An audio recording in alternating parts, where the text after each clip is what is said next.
Factory उन लोगों के बारे में सोचता रहता है जिन्होंने की लाइट एबिलिटी वाली बच्ची की एक बार प्रशंसा की थी और फिर वो सोचता रहता है कि कहीं ऐसा तो नहीं कि वे सभी लोग जो टीएन की प्रशंसा कर रहे थे कहीं वो अब उसके दुश्मन तो नहीं बनने वाले हैं। यह सब सुनकर ओलिविया कहती है कि तो फिर क्या ऐसा है कि टीएन के बाद भी लोगों का एक समूह होगा, और प्रिंस एंड्रोस कहते हैं कि हाँ ये संभव हो सकता है और एस्टेरियन जिनके पास की टीएन है उन्हें भी लोग दुश्मन के रूप में मान सकते हैं। लेडियन कहता है कि हाँ तो क्या हुआ, अगर वे ऐसा करते हैं तो वे वैसे भी एस्टेरियन की तुलना में कुछ भी नहीं है। फैक्ट्री भी लेडियन की बातों में हमें हाँ मिलाते हुए कहता है कि हाँ आपने सच कहा, जब तक कि सभी बड़े परिवार एकजुट नहीं हो जाते तब तक उनके पास कोई मौका नहीं है। लेडियन और फेडरिक की बातों को सुनकर ओलिवियर चिल्लाते हुए कहती है कि वैसे भी वोल्फगैंग परिवार को इससे दूर रखो, मैं अपने बच्चे की रक्षा कर सकती हूँ। यह सुनकर लेडियन कहता है कि क्या कहा आपने, आपका बच्चा, क्योंकि वह मेरी छोटी बहन है, आप यह कैसे कह सकती हैं। प्रिंस एंड्रोस उन सबसे कहते हैं कि आप सब ठीक कह रहे हैं, वैसे भी कोई भी परिवार सिर्फ एक बच्चे की एबिलिटी की चाहत के लिए अचानक से रातों रात एकजुट नहीं हो सकते हैं। प्रिंस एंड्रोस इन सब बातों को सुनकर विचार करते हैं कि वैसे भी छोटी मोटी धमकियां तो केवल एस्टेरियन द्वारा ही नहीं बल्कि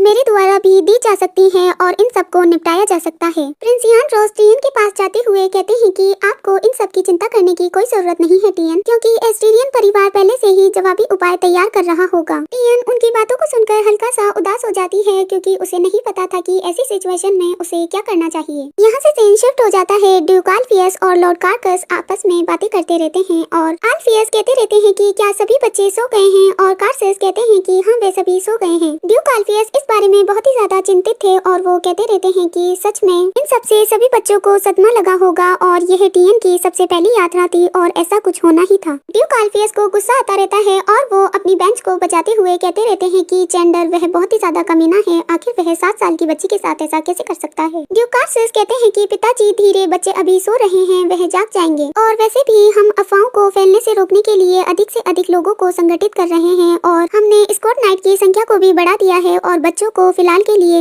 बाहर जाने से बचने की सलाह भी दे दी है। यह सुनकर ड्यूक आल्फियस कहते हैं कि यह तो आपने बहुत ही अच्छा किया। मुझे ऐसा लगता है कि यदि यह एक ऐसी योग्यता होती जो रक्षा करने में सक्षम होती तो यह बहुत ही ज्यादा बेहतर होता, और यह सोचना कि उस लेजेंड की शक्ति उस छोटी सी बच्ची की रक्षा भी नहीं कर सकती है मेरे लिए बहुत ही ज्यादा चिंताजनक है। और लॉर्ड कार्कस यह सब सुनकर कहते रहते हैं कि यह तो ऐसा कुछ है जो देर सबेर तो होना ही था, और वैसे भी जब तक टीएन के पास लाइट एबिलिटी की पावर्स हैं, अगर अफवाहें नहीं फैली होती तो भी कोई न कोई अन्य परिवार अंततः उस बच्ची को निशाना बना ही लेता। टीएन की पावर बहुत ही ज्यादा शक्तिशाली है, इसीलिए ड्यूक आल्फियस भी यह सोचकर परेशान होते रहते हैं कि अंत में योर मैजेस्टी भी टीएन को रॉयल प्रिंसेस बनाने की कोशिश करेंगे। ड्यूक आल्फियस लॉर्ड कार्कस से कहते हैं कि केवल संदेह के आधार पर नेस्टेरियन से पूछताछ करने का कोई मतलब नहीं है, इसीलिए इसके बजाय हमें यह सुनिश्चित करने का तरीका ढूंढना होगा कि कोई भी टीएन के हाथ भी न लगा पाए। यह सुनकर लॉर्ड कार्कस कहते हैं कि तो क्या फिर आप भी यही सोच रहे थे पिताजी। ड्यूक आल्फियस कहते रहते हैं कि आप पहले से ही जानते थे कि मैं क्या कहने वाला हूँ, वैसे क्या आपके लिए यह ठीक रहेगा। और लॉर्ड कार्कस कहते हैं कि हाँ मैं ठीक हूँ, लेकिन यह सब फेडरिक के लिए बहुत ही ज्यादा क्रूर बात है। और लॉर्ड आल्फियस कहते हैं कि यह तो आपने सच कहा, और मुझे ऐसा लगता है कि अब हमें इसके बारे में थोड़ा और सोचना चाहिए। यहाँ से सीन शिफ्ट हो जाता है और टीएन को दिखाया जाता है जहाँ पर टीएन बहुत ही ज्यादा दुखी महसूस करती रहती है और सोचती रहती है कि मेरी वजह से एस्टेरियन सबके दुश्मन बन गए हैं क्योंकि मैं यहाँ पर हूँ। मैं बस किसी न किसी तरह एस्टेरियन की मदद करना चाहती थी और एक उपयोगी बच्ची बनना चाहती थी। टीएन रोते हुए सोचती रहती है कि मुझे ऐसा लगता है कि मेरा यहाँ आना शुरुआत से ही गलत था, और अचानक से दरवाजा खटखटाने की आवाज आती है, क्या आप सो गई हैं। और टीएन ऊपर देखते हुए सोचती है पिताजी। टीएन अपनी एनिमल फॉर्म में होती है, इसीलिए वे कोई भी जवाब नहीं दे पाती है। यह देखकर ड्यूक कार्कस सोचते रहते हैं कि क्या सच में टीएन सो गई है, मैं तो बस उसका चेहरा देखने के लिए यहाँ आया था। टीएन जल्दी से अपनी ह्यूमन फॉर्म में आती है और कहती है कि ओह मुझे माफ करना पिताजी, मैं बस एक पल के लिए भटक गई थी। ड्यूक कार्कस स्माइल करते हुए कहते हैं कि आपको निश्चित रहना चाहिए, मैं तो बस यहाँ पर देखने आया था कि आप ठीक से सो तो रही है ना। टीएन के पिलो और उसके चेहरे को देखकर ऐसा लग रहा था कि वो बहुत ही ज्यादा रोई है, और यह देखकर ड्यूक कार्कस कहते हैं कि क्या आप रो रही थी, क्या आज जो कुछ भी हुआ आपको उस बारे में चिंता है, आपको इसकी चिंता करने की जरूरत नहीं है, सब ठीक है, हमने इसका सर्वश्रेष्ठ उपाय किया है। टीएन अपने सिर को झुकाते हुए कहती है कि नहीं ऐसा बिल्कुल भी नहीं है, यह सब मेरी वजह से एस्टेरियन परिवार को झेलना पड़ रहा है, मैंने इन सब से सभी को खतरे में डाल दिया है, इसीलिए मुझे माफ कर दीजिए। टीएन को इस तरह दुखी देखकर लॉर्ड कार्कस उसे सहलाते हुए कहते हैं कि टीएन इन सब के दोषी वे लोग हैं जिन्होंने यह योजना बनाई है, आप नहीं, और इन सब के लिए आपका माफी मांगने का कारण नहीं है, इसीलिए आपको माफी भी नहीं मांगनी चाहिए। और आपको यह बात सुननी चाहिए टीएन, जब से हमने लीना को खोया है हमारा परिवार लंबे समय से दुखद रहा है, लेकिन इन सब के बाद में आप यहाँ हमारे घर में एक रोशनी की तरह लौटी और उसने हमारे घर को उल्लास और गर्मजोशीली हंसियों से भर दिया। ड्यूक कार्सिस टियन को गले लगाते हुए कहते हैं कि आप हमारे लिए खुशी हैं और कुछ नहीं, इसीलिए हम आपकी रक्षा के लिए कुछ भी करेंगे और आपकी रक्षा करना हमारे लिए कुछ भी नहीं है। यह सुनकर टियन अपने पिता को गले लगा लेती है और रोने लगती है। टियन, आपको इन सब के बारे में चिंता करने की कोई जरूरत नहीं है, सब ठीक है, आप मेरी प्यारी बेटी हैं और सब ठीक है। यह सुनकर टियन सोचती रहती है कि मैं भी इसी तरह सभी को सुरक्षित रखना चाहती हूँ। यहाँ से सीन शिफ्ट हो जाता है और ड्यूक जेंडर को दिखाया जाता है जो कि गुस्से में कह रहे होते हैं कि तो फिर एस्टीरियन का क्या, और कॉर्नेलिया कहती है कि अभी भी उन्होंने किसी भी प्रकार की प्रक्रिया नहीं की है और ड्यूक जेंडर कहते हैं कि वह बहुत ही ज्यादा घमंडी और मूर्ख है और अंदर बैठकर घबरा रहे होंगे। ड्यूक जेंडर विचार करते रहते हैं कि 6 परिवार जो कि एम्पायर की सुरक्षा करते हैं, जल वंश को छोड़कर जिसका की सफाया कर दिया गया है, ज्वालामुखी का एस्टीरियन, बर्फ का नेस्टीरियन, हवा का वोल्फकिंग और बिजली का इकर, हरियाली का अर्ने, इन 5 वंशों में से वोल्फकिंग ने एस्टीरियन का पक्ष लिया है। लेकिन इन 2 परिवारों को छोड़कर शेष तीनों एकजुट हो जाएं तो एक छोटे से बच्चे से निपटना असंभव नहीं होगा। मैंने इस चीज का कभी विचार नहीं किया था कि एक छोटी सी चीज को खोने की कीमत इतनी बड़ी होगी, और मुझे इस बात पर लानत है कि एस्टीरियन तक पहुंचने के बाद ही उसकी एबिलिटी प्रकट हुई थी। अगर मुझे इस बात का एहसास होता कि उसमें लाइट एबिलिटी है तो मैं इस मामले को बहुत ही ज्यादा सावधानी से संभालता। ड्यूक जेंडर अपने दांतों को कसते हुए सोचते हैं कि यदि उनके पास अभी टियन होती तो कोई और ही बात होती। वह गुस्से से कहते रहते हैं कि लीना, आखिर आप अभी भी हमें इतना दर्द क्यों दे रही हैं? अपने पिता को यह कहते देखकर कॉर्नेलिया उनके पास जाती है और उनकी पेट को थपथपाते हुए कहती है कि पिताजी, आपको इन सब के बारे में चिंता करने की जरूरत नहीं है, मैं आपके पास ही हूँ और मैं अपनी बहन के हिस्से को जरूर पूरा करूंगी, आप समझ सकते हैं। और ड्यूक जेंडर उसके हाथ को हटाते हुए चिल्लाते हुए कहते हैं कि आपको इस बात का एहसास भी नहीं है कि लीना का एस्टीरियन के लिए क्या मतलब था और वो इस परिवार के लिए क्या थी। वह वापस से दूसरी ओर देखते हुए कहते हैं कि आप इस बात को कभी नहीं समझ पाएंगे और आप यहाँ से चली जाइए। और यह सुनकर कॉर्नेलिया गुस्से से अपने पिता को देखती रहती है। कॉर्नेलिया गुस्से से वहाँ से चली जाती है और सोचती रहती है कि बस पिताजी, अब आपको रुककर सब कुछ देखना होगा। लीना की बजाय जो कि व्यर्थ ही मारी गई, लीना के द्वारा अपना हाफ ब्रीड छोड़ा गया बच्चा जो कि किसी काम का नहीं है, उसके बजाय रोविन और मैं यह साबित करेंगे कि हम कहीं ज्यादा अधिक उपयोगी हैं। यहाँ से सीन शिफ्ट हो जाता है और टियन अपने भाइयों के साथ अपनी एनिमल फॉर्म में बैठी रहती है और अचानक से उसे आवाज आती है, माय लेडी। यह सुनकर टियन सोचती रहती है कि यह आवाज तो सुनी सुनी लग रही है और वो उस ओर देखती है और देखती है कि वहाँ पर रे भी एक बिल्ली के रूप में आई हुई थी। टियन को इस तरह से देखकर रे समझ जाती है कि वह क्या सोच रही है और वो कहती है कि मैं इस रूप में इसीलिए हूँ क्योंकि मैं चाहती थी कि आप अकेलापन महसूस न करें। हमने नियमित रूप से एनिमल फॉर्म में आपके साथ रहने का निर्णय लिया है, इसीलिए मुझे आपको लेकर चलने दीजिए माय लेडी। रे टियन को अपने मुंह से उठाकर ले जाती रहती है और कहती है कि टियन, यहाँ पर एस्टीरियन में सभी सेवक कैट एनिमल हैं। इस क्षेत्र के अधिकांश निवासी भी कैट एनिमल ही हैं। सामान्य प्रजातियों के जानवरों का यहाँ पर साथ मिलकर रहना एक प्रकार से आम बात है और ओलिवियर के वोल्फकिंग परिवार में यहाँ तक कि सभी प्रकार के सर्वेंट भी डॉग प्रजाति के ही हैं। और यह सुनकर टियन सोचती रहती है कि अच्छा, तो इसीलिए यहाँ पर इस प्रकार के जानवर दिखाई दे रहे हैं। रे टियन को नीचे उतारती है और दरवाजा खोलते हुए कहती है कि हम आपको वह स्थान दिखाएंगे जहाँ पर हम सभी विश्राम करते रहते हैं। कैट एनिमल होने का एक अलग ही लाभ है और इस स्थान पर हम बहुत ही ज्यादा आराम करते हैं। यह बहुत ही ज्यादा उपयोगी है। दरवाजा खोलते ही दिखाई देता है अलग अलग प्रकार की कैट्स अलग अलग बॉक्स में बैठी हुई थी और आराम फरमा रही थी। वह बहुत ही ज्यादा खुश दिखाई दे रही थी। टियन को एक पिंक कलर का बॉक्स दिखाई देता है और वो उसमें जाकर बैठ जाती है और अचानक से उसका भाई वहाँ आ जाता है और कहता रहता है कि टियन, मैं आपको ढूंढ रहा था, क्या आप इस बॉक्स के अंदर खेल रही हैं? टियन को उस बॉक्स में बैठकर बहुत ही ज्यादा अच्छा लग रहा था और वो स्माइल करते हुए कहती है, म्याऊ। टियन को देखकर ले टियन कहता है कि बॉक्स बहुत ही ज्यादा अच्छे लग रहे हैं, क्या हमें भी इसमें शामिल होना चाहिए? और पैट्री कहता है कि ले टियन, अब हम बच्चे नहीं हैं, हमें बॉक्स जैसी चीजों के बारे में नहीं सोचना चाहिए और ऐसे नहीं खेलना चाहिए।